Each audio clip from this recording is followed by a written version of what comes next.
started at Hull College. I came in to do a foundation course to do graphic design, which was what I wanted to do, until I actually sat and did it for a couple of weeks, and I absolutely hated it. I did photography, I did the printmaking and sculpture and textiles, and then I did fashion with Lynn. And I don't know why she pushed me into doing fashion, because one of the projects that I particularly remember was a millinery project, and I really didn't have a clue about fashion. And the theme was something to do with natural forms, or and basically I did it on fruit. And the project that I brought back in after the weekend was some sort of thing that Carmen Miranda would have been wearing. It was literally an orange stuck on the side of somebody's head. So that was sort of threw me. So I chose fashion anyway. I moved on to Kent Institute of Art and Design, where I did a course called European Fashion Design. I chose this because it's my third year. I got to go to Italy as part of my course on this Erasmus programme. And the projects that I did at the university before I went, I've since found out that we were actually guinea pigs for the course, because it was the first year. So they were just seeing how people did and how they reacted to it. And they really didn't have a clue what projects they were giving us. So there was, I think within the first 3 months, the course had actually lost half the students. But I stuck on and persevered because I really wanted to go away to Italy.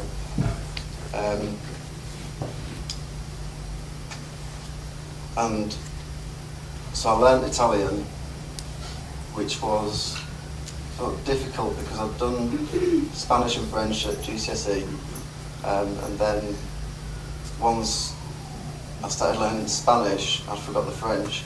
Once I started learning Italian, I forgot the Spanish. So I think my brain can only cope with so many things at once. So Italian was sort of just a serious language barrier for me. As much as I'd learned at college, it didn't really prepare me for what happened when I was there. So I was thrown into the deep end, and I basically went to this little village called Viterbo. It's outside of Rome, and I arrived with all my suitcases, sort of like midnight, into this town where I think there's more tumbleweeds blowing through the village than there was people. And I didn't have a clue where I was going. I had an address in my pocket, 2 suitcases and a duvet, and I had to go to the student halls and leave everything that I had there and try and communicate with somebody to tell me where I was actually going to. So I managed to get to this place that I lived, where I was living with 4 Italian guys, and none of them spoke English. So again, my Italian was like put to the test. So I spent about 3 weeks watching The Simpsons in Italian, because I'd spent a lot of time watching them at university, so I knew exactly what they were talking about when I was trying to pick up the phrases and things. And I also bought a book on a Roald Dahl book that I read when I was younger, and tried to translate it, which sort of helped me with the written work as well. And so I started at a college called Accademia di Belle Arti in Viterbo. Of course, with the language barrier, there was sitting through the lessons, I didn't understand them. And I was told when I went there that I'd be given a placement, but the college knew nothing about this, and they weren't prepared to get me a placement. So I went out on my own, and I wrote a CV in Italian, using my Roald Dahl and Simpsons. And I sent off letters to different companies around Italy. And I got in touch with a place called Gattinoni, who I'd never heard of before. And so I went to see her, and she gave me a job straight away. And I don't think they needed me, but she was prepared to take me on, and she even offered me somewhere to stay so I could start immediately. I did need to find accommodation, and at one point I almost moved into a convent for a week just until I could find somewhere else. And then I ended up on the balcony, which is there. And I was there for 2 months, living on the balcony on the top of I think it was about a 30-story building. And it was like a greenhouse, and it was in the middle of summer as well. So, yeah, that wasn't a very nice experience. That's obviously when it puts to the test, you think, do I really want to do this or not? So when I moved to Gattinone and I started, they really didn't have any work for me to do. So I was upstairs on the 3rd floor, and I was just helping with the working drawings and sorting out the ready-to-wear collections. And then Guglielmo, who was the head designer, he gave me a big stack of books one day, and he said to me to look through them and start designing for the couture collection. Now that was something that I wasn't sort of aware of, obviously with such like badly taught lessons at my college. I didn't have a clue about couture or any sort of high fashion, especially the Roman. And so I was looking through these books feeling like unwanted and insignificant to the whole company. And that's where my logo came from, because a lot of people ask me all the time, why do you choose a frog? And it's from a book of Japanese ideograms that was on, it's like a huge painting on like a double-page thread, and in the corner was this tiny little frog, and that's sort of where I was stolen from, and it's sort of been with me ever since, but it's now become sort of branded, so yeah, that's just where it came from. So yeah, the first job that they gave me after that was the an Arabian princess's wedding dress. Now I beaded this dress for 3 weeks with Swarovski crystal, and she paid £100,000 for it. I didn't, of course, get anything for it, just the experience and like cut fingers. But I did manage to pocket some of the Swarovski crystals, which I've still got at work, which is coming handy for my bridal work as well. Then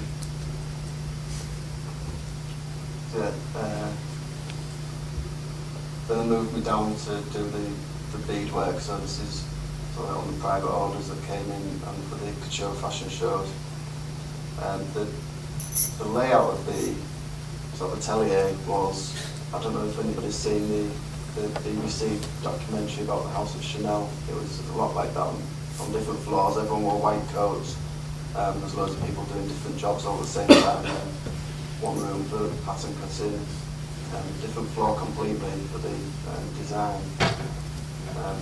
But the celebrities, Italian celebrities anyway, popping in for fittings and things like that, but I never actually recognised any of them.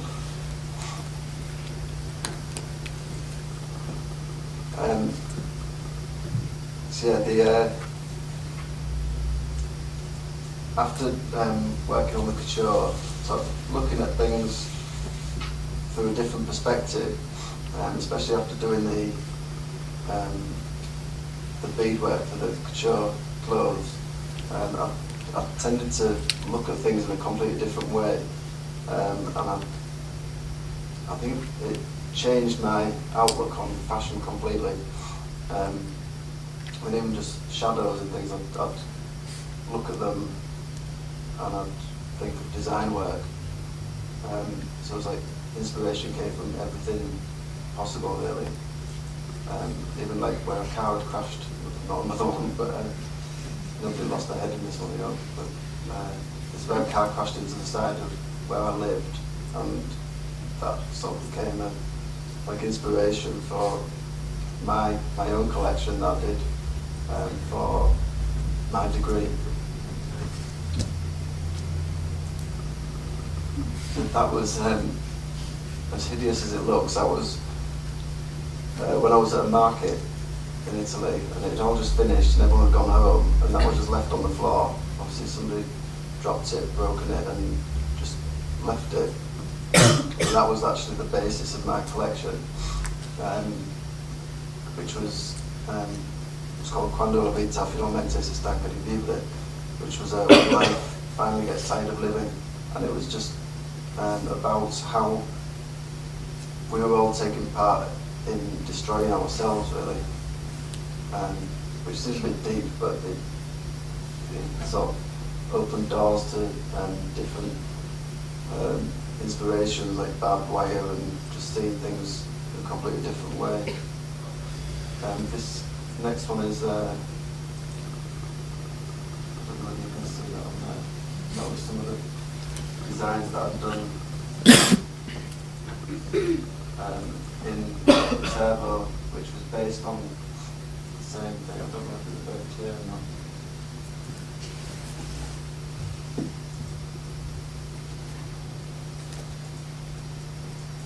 So this was the final dress that I worked on for Catanoni's couture show, which was July. It was in July, but it was autumn winter '97, I think it was. The back of the train was, I think it was about 45 metres long. And we stayed overnight, just absolutely ruining it with everything we could find in the atelier. There was a Piazza di Spagna show, where it was like a collection of all the Italian designers together. There was Valentino, Armani, Salvatore Ferragamo, Catanoni, and all these like pillars of the Italian fashion, doing like a retrospective of their own work, which I got to go and work at. I got to meet like Natalie and Brulia. That was the dress that was graded into the Spanish Steps in the middle of Rome, where there's a finale point with a big zip down the back of it. There was another model climbed out from the inside of the dress and walked down the stairs, which was there. Which is another dress that I worked on with silicone, and that was sponsored by L'Oreal, so it was all covered in makeup and nail varnish. And that's, you can see the strain in the face of how heavy it was when she was wearing the dress. It was Natalie and Brulia. There's another one, which is Destroyed, which is another inspiration for my own work when I got back to college. The photographers out there, this was just some bits that I did when I went to Venice for the Masquerade Carnival, which again was absolutely amazing, because I got there very early in the morning.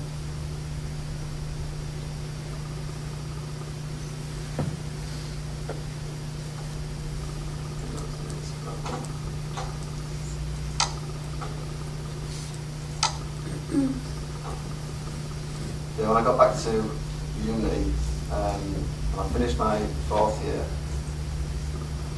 and my final collection, because my parents were going to come and see it at Kent, I brought it back to Hull, and Lynn very kindly let me show it at her show, which I got some, like my first coverage in the Hull Daily Mail. Then I got sponsored by Levi's for my final collection, so they sent me a huge roll of raw denim, which I think I still got some of it left. There must have been about 400 metres on it, and I made everything and deconstructed it all, and so I just ripped it to pieces. That one, the dress in the middle, was actually put in a garden and left on a mannequin outside for about 3 weeks, so it got weathered, and then we just threw paint on it and stuff. To join with my inspiration from what I learned to Catanoni. That was the design for it.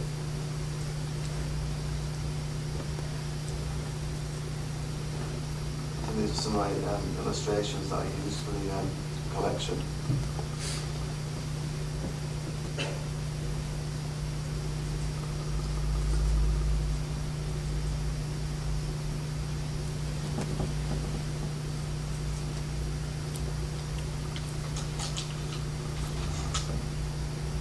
This collection, I actually took it to, because I had all intentions of going back to Italy, because I was offered a job to go back to,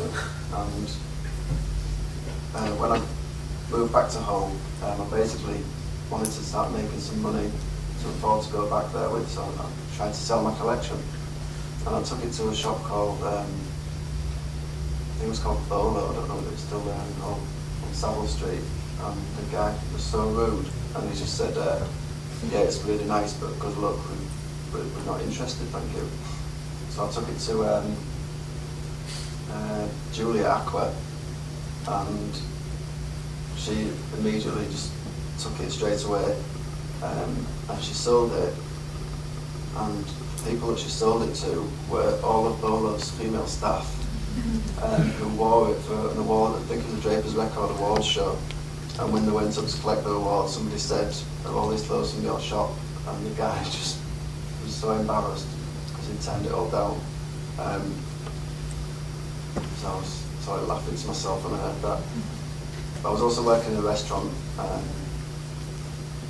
the time, in a bar, obviously trying to get any sort of money and making closer friends. Then Julia Acker asked for another collection, which sold out again straight away, and she asked me if I would like to move to Leeds with her and open a shop in the Corn Exchange. So that seemed like a great opportunity. Still with the intention of going back to Leeds, but I mean, the intention to go back to Italy. But it sort of snowballed. I wasn't expecting such a response in Leeds to the deconstructed denim, which I think was sort of the pinnacle of, or I must have moved to Leeds just at the right time. It seemed that everybody wanted it, and I had orders coming out of my ears for these denim skirts and denim bodices. So that was one of the dresses that was made out of the leftovers, which was all jeans pockets. And there's obviously the shows that I did at the Corn Exchange.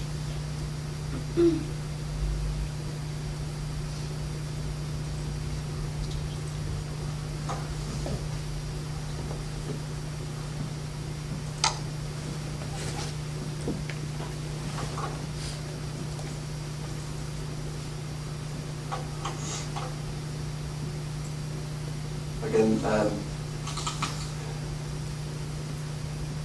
working from Accra in the Corn Exchange, sort of gave me the opportunity to be more creative with what I was doing. Obviously, being in a partnership, I had twice more help with the funding, and obviously being in the Corn Exchange, we had the venue for fashion shows. So it was basically building up a sort of a creative database for myself, and a great customer base as well. And obviously, all the people that you meet, you sometimes take it for granted, but a lot of them can offer you more than you realise. And I did get to make clothes for Kylie Minogue, Tara Pam Tompkinson, Tori Beckham, and Jerry Halliwell. So some of them came back to me again for more stuff to be made, which was great. So this was just a camouflage ball gown that I did for a show in Leeds.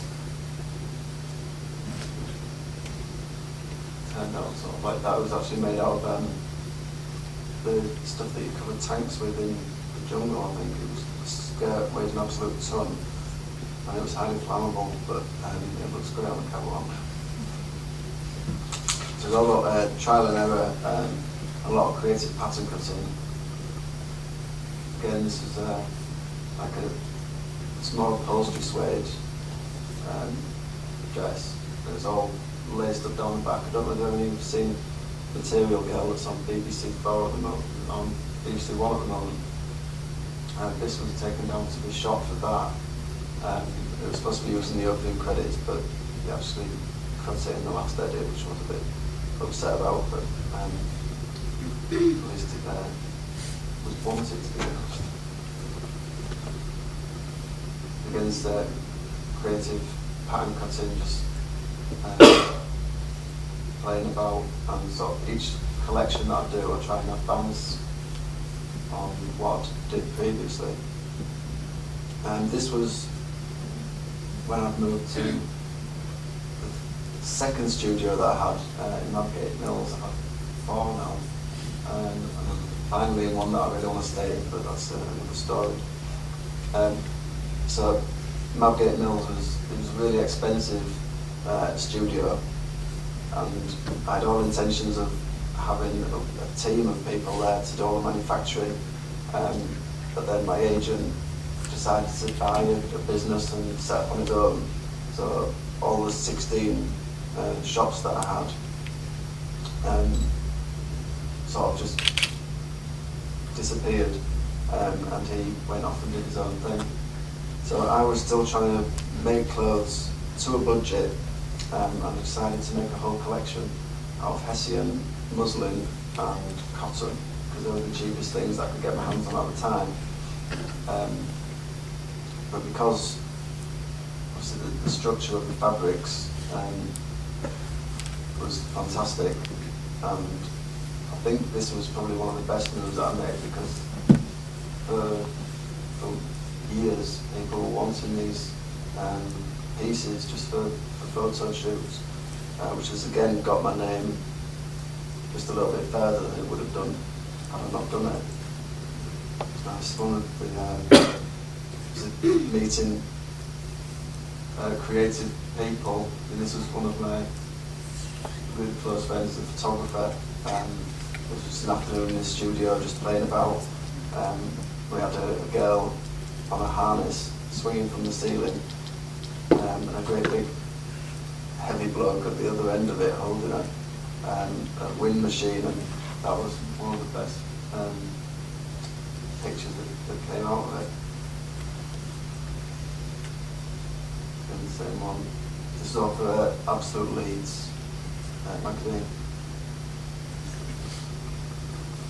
Then from that, I got somebody from Bacardi Breezer got in touch with me, wanting a dress to advertise their drinks, which there was one in colour, but it seems has been lost. It was basically all the colours of the Bacardi Breezer bottle tops. I think they were yellow, orange, red and green,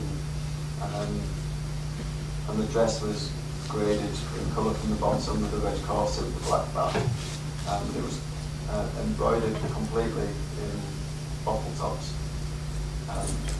which were a bugger to say the least, because they were with metal, but it did look amazing, and it was just used for promotional purposes for them. Again, that was and this one there was the original Hessian dress. It was actually, I think it's scrim, and it was modelled around the stand and then beaded down the front. And we called it an Aqua the Cinderella dress because everybody who tried it on couldn't get it on. So it was sold at a discount price to the person who could, and it's now in London. So I've since carried on making them, and it's not a very good picture of that one, obviously. We're on the catwalk in Leeds. Again, that one, more of a bridal version that appeared last year. So this was the Kylie dress that we redid. This was a big Time Quarters magazine.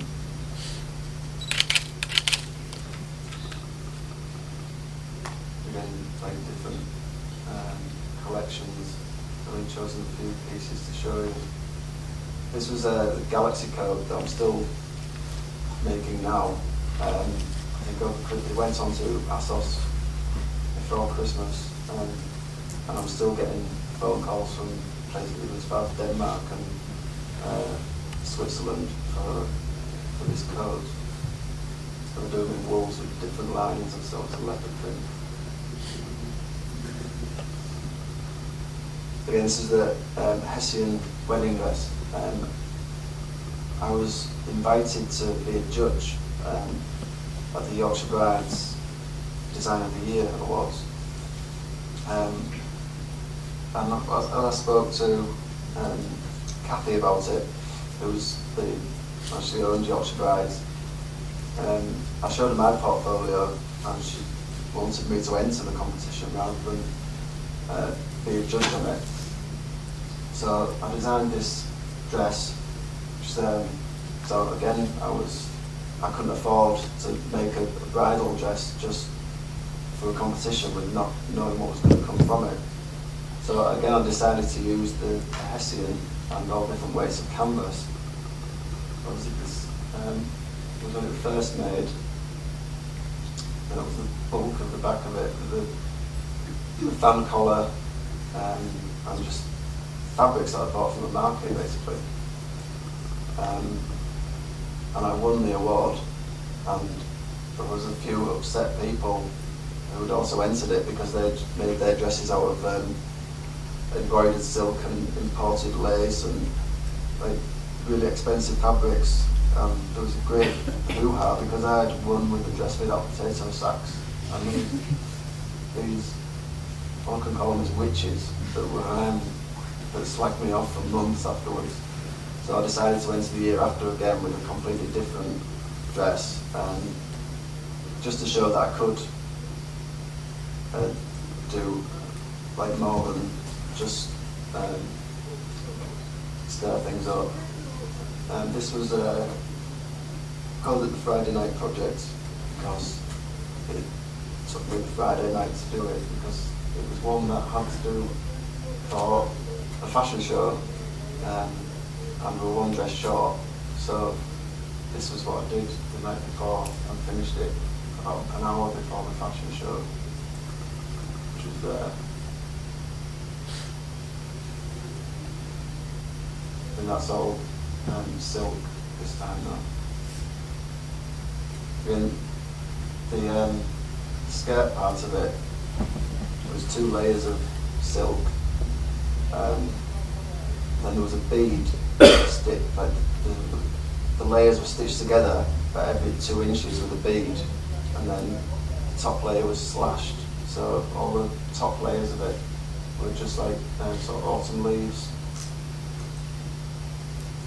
This is the bridal wear. So I found this haberdashery at the bottom of my street where I live in Leeds, and it's been there for, I would say, about 60 years, and it's still got all the original things.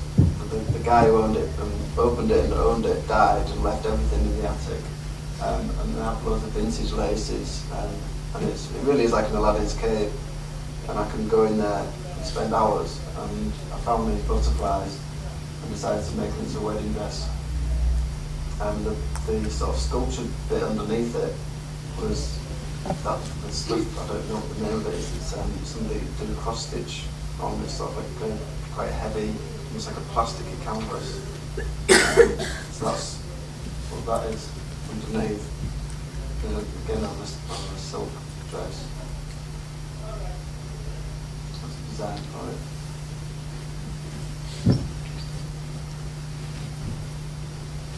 This is one of my sister's wedding dresses,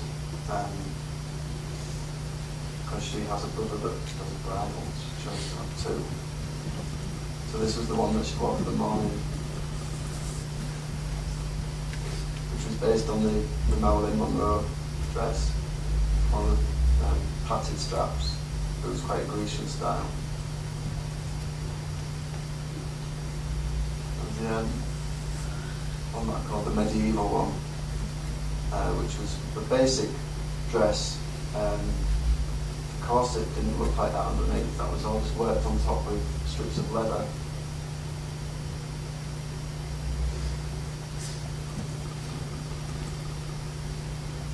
And that's been used for countless photo shoots. I've had to retire some of my dresses now because they're looking a bit more shabby than they're supposed to.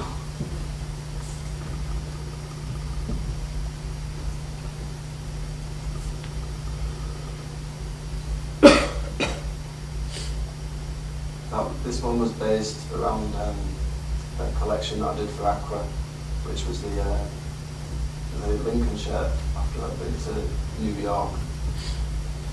I decided that my new collection was going to be based around New York, and everything was going to have a name associated with it. So I had the Columbus coat and the Lincoln shirt, the Manhattan dress, and this is a Lincoln bridal dress, which is there on the trapeze. Which is, again, is the guy who did the Hessian dress that was in midair. This is a concept that we came up with together. We wanted to do a circus shoot. So this was on in his studio.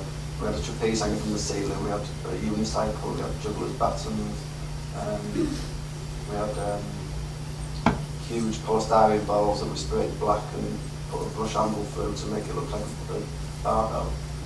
I haven't got any of them photos with me, but I didn't want to overload you.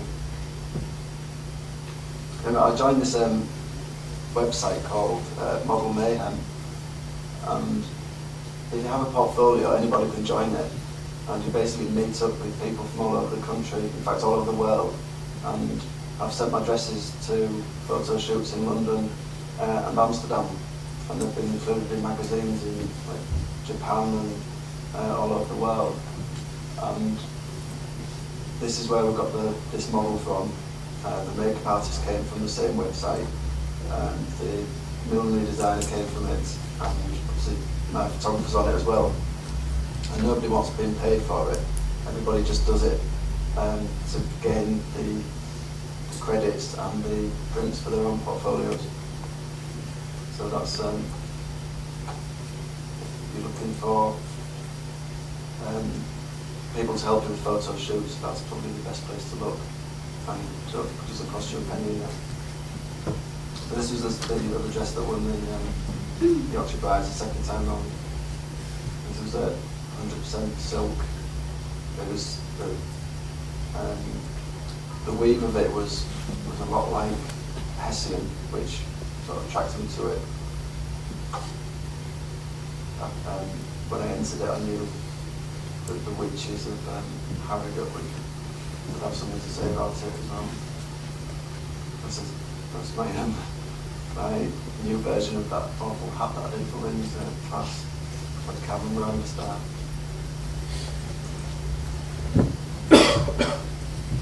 Yeah, I'm sort of more focused on bridal wear now, and private orders for people, so I can spend weeks and weeks doing things for Aqua that I get paid pittance for, really. I'm not part of Aqua anymore. I sold out my share to Julie, and I've since disassociated myself from it because since they moved shops, they've decided that the way forward is to make clothes that will sort of compete with high street prices, which isn't something that I am comfortable doing. Because the customer base now will go in and spend sort of £45 on a dress, and then think nothing.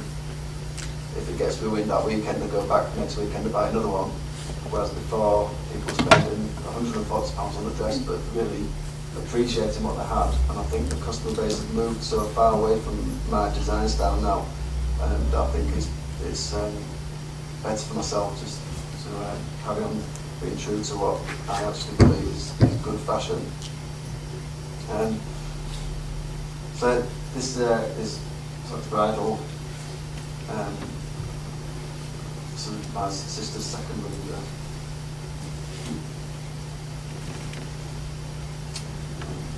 This is one of the dresses that got sent to Amsterdam for a photo shoot, and ended up in a Japanese magazine. That was just a snapshot from my studio. That was in the magazine. You can't really see the full dress, which is a bit disappointing. Right, this is a bit strange, but obviously talking about the creative people from before, I really wanted to do a photo shoot in an abandoned mental hospital. I've actually done a collection based on an asylum, but I also wanted to shoot my collections in there. I mean, the building is absolutely amazing, but we couldn't gain entry for the day in the end because it was so unsafe. So that sort of went out the window. That was one of the dresses for the collection.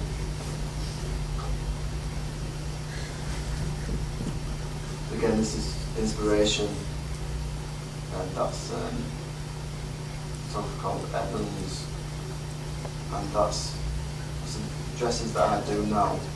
I would love to have a portfolio images sort of like that on that.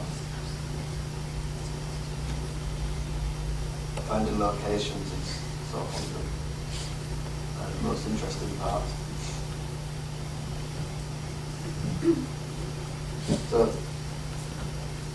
going back to customers, I have a friend called Bradley Taylor, who's a stylist, and he was working for ITV at the time. He introduced me to Roxanne Pallet and Lucy Joe Hudson and Vicky Bins and all these different people who came to me for dresses for the TV awards. I dressed Roxanne Pallet and Lucy Joe, and they obviously left their characters. But I kept in touch with Vicky Bins, who plays Molly in Coronation Street, and I made her a few dresses for awards. And then there was one particular award she went to with the head of the costume department, who loved the dress, and he said, asked her who had made it, and she said it was me, and he was basically, do you think he'd be interested in making your wedding dress for the programme? So it is a lot about who you know, not what you know, and the amount of people that were trying to get into Coronation Street to design the dresses for all the show just basically got dismissed, and I worked really closely with the pair of them. So that was her dress to begin with. Gives you an idea. They look a little bit like Chucky, but that was the coat. But I got orders again from all over the place for. Some people thought it was hideous, some people thought it was amazing. And then of course I got to do Becky's dress, which wasn't something I was particularly pleased about. I haven't actually got any photos of that one. But that was the basic idea behind it. But I had to be with the storyline, and they'd given me probably 3 months to make it. So I booked myself a holiday in between, and then they pulled forward the filming because I couldn't get the church. And I had 10 days to make the first dress. They had two dresses to be made, and they had to film it back to front because she got locked up in cells for the night. So that dress was going to be ruined, but they were filming it with that dress first. So I had to make a brand new one as well. And with them pulling the filming forward, there wasn't enough time, so I had to drop it off on my way to the airport at Coronation Street Studios in time for them filming it the following day. And then I went away for 10 days and came back and had to obviously make a second dress, exactly the same as the first, that wouldn't be recognised by some die-hard fans as a completely different dress.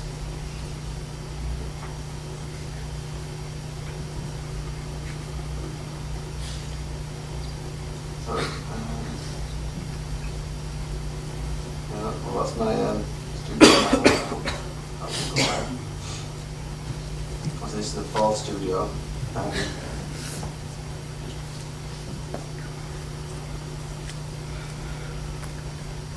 Which is an amazing space, and it's right next to my house.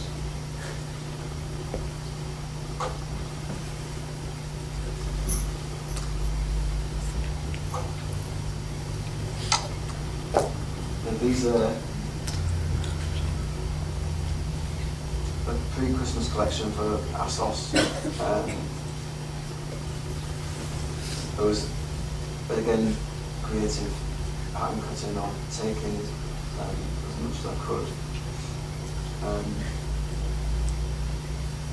Again, getting with creative people and models.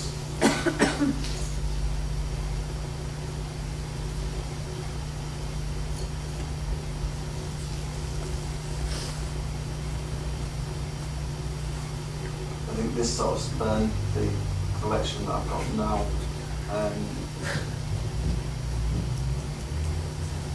This one was more about harnesses, and the one that I'm doing at the moment, which is all in 12 form, to like correct all the patterns. Yeah, that's the Galaxy code that's still out like now. Gladiator dress.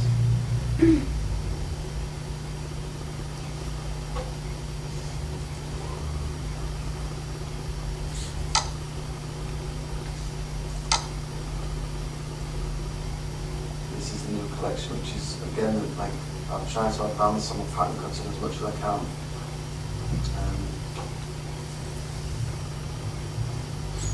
So there's a lot of inspired by Japanese.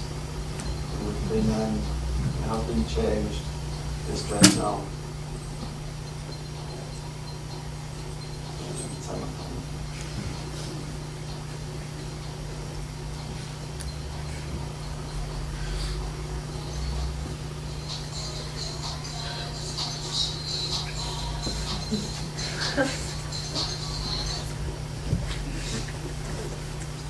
Sorry.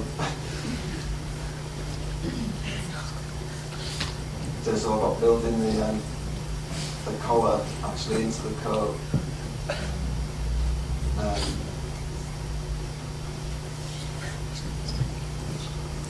That was one of the dresses that ended up being my sister's Christmas present. So taking the different colours from the prints and using them in the different panels.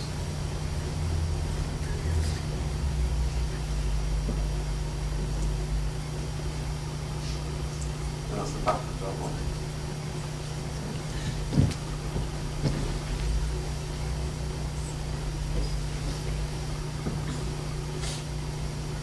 This is a collection that's going to be for weddings and sort of the races, so it's going to be like height of summertime. So I'm still picking the prints that I'm going to be using, some colours.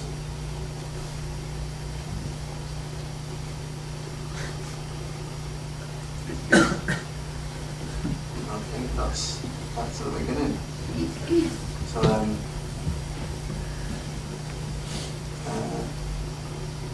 yes, and studio-wise, that's where I'm hoping to stay. Although I have been contemplating looking for work with another label that's just freelancing, that would possibly be able to get me overseas. It's not all it's cracked up to be having your own label. It is a hell of a lot of hard work, and I've been doing this for 10 years. And I do love it, and I think that's why I'm still doing it, because I have got a passion for it. And if you don't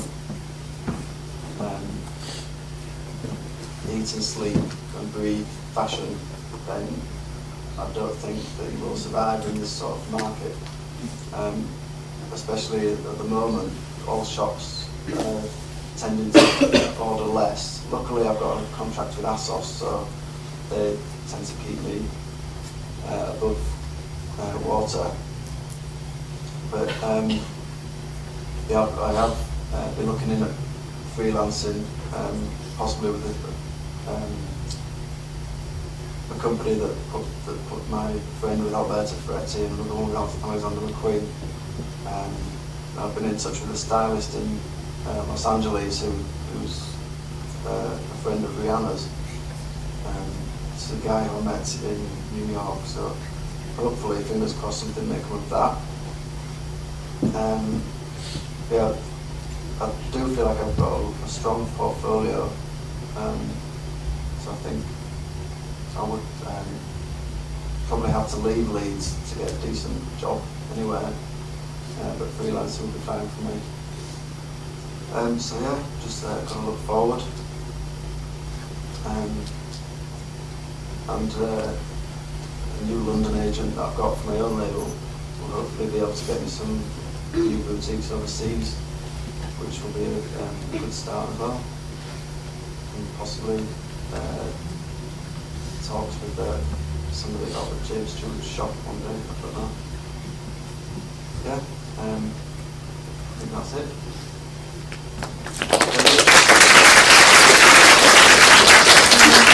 Fantastic. Are you a fashion student then? Yes. I did a week's work experience in September with Jamie. Did Absolutely you? loved it. Oh. It's really good.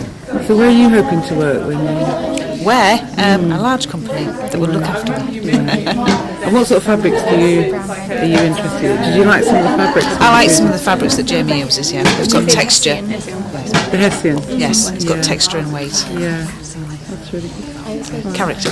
Yeah. That's my brother's favourite. How did you find the lecture? I really enjoyed it, yeah. I think that the photograph sample were really good visual aids. But for what you were describing, to see how the design worked into an actual garment. Yeah. Are you doing fashion as well? Yeah, I am, yes. So what sort of influences are you sort of using in your work? Lots of mixed influences to try and clash quite a few together so that you come up with something new. Yeah. Where are you from, by the way? Where am I from? I live in York, but I come to Hull to study. Thanks very much. Okay, thank you. It is hard, isn't it? Yeah. But obviously, it's successful. You still enjoy what you do. I still love what I do. Yeah. I think that's probably the best thing is that I love what I'm doing. Yeah. I get up in the morning and go to work happy about it. Rather than some people think, oh, I can't be bothered today. That's it. I suppose if you're still being creative and you're still doing your own thing, rather than obviously working at high street things like what I was doing, it is harder. Do you design your own fabrics at all? Do you? Because the one with the multicoloured fabric. I have done for the bridal, but not for the ready to wear. I think it's just easier. Obviously, to design your own fabric, you have to have so much of it done. But You've been making it for years and years. Yeah. With it, and So no, I've not. I've designed like prints and things like that. I've put on small runs of fabrics, but not like rolls of it, like meters and meters of things. I really liked your photography actually. I thought that was the stuff you showed from France. Oh, the Venice. The Venice stuff, Yeah. yeah, that's really nice. Black and white stuff. That was sort of a point in my life that I just look back on them pictures and think, oh, I wish I was there again. How important is photography to fashion, do you think? Oh, I don't think you can actually show anything in its true colours until you get a good photographer behind it. So some of the clothes that I've got, especially like the Hessian, and there's that one which is flying through the air. That just on a mannequin just looks a dead dress. It's all just torn and it just doesn't look anything. And as soon as the photographer gets hold of it, so it gives it a life. So I think, it needs to have a photographer. Because we have a photographer here working with Lynn at the moment. Do you want to say something about it? I don't like it. But yeah, no, I've been doing most of your stuff since December, haven't I?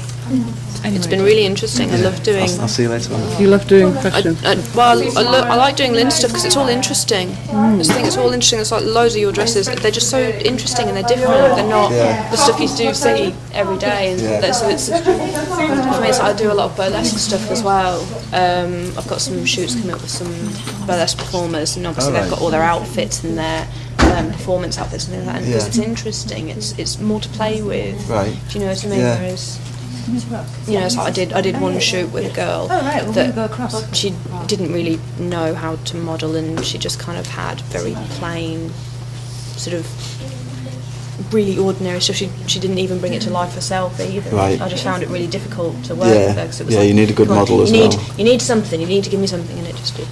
Yeah. How did you enjoy this lecture today? I thought it was fantastic. Very good for the students, isn't it? Turned all the lights off because I know. Gives them a bit of a realistic view of what to expect when they go and work in the industry. Very cohesive and very good. That's really good. Okay, thanks. Diane. You're welcome. It just shows what you can do when you've put determination and effort in. Yeah. And it is a full-time job being a part of a designer. I'm going to Subways. But you're the course leader on fashion, aren't you? That's right. Yeah. What would you like to say to budding fashion designers out there? That it takes lots of hard work and determination, but keep at it and you'll be as successful as Jamie. Right, thanks very much. But the effects are really good. The older they get, the better they look. Yeah. You know what I mean? Yeah, because Hessian. It does doesn't stink want and to it gets look- everywhere, yeah. but it is great.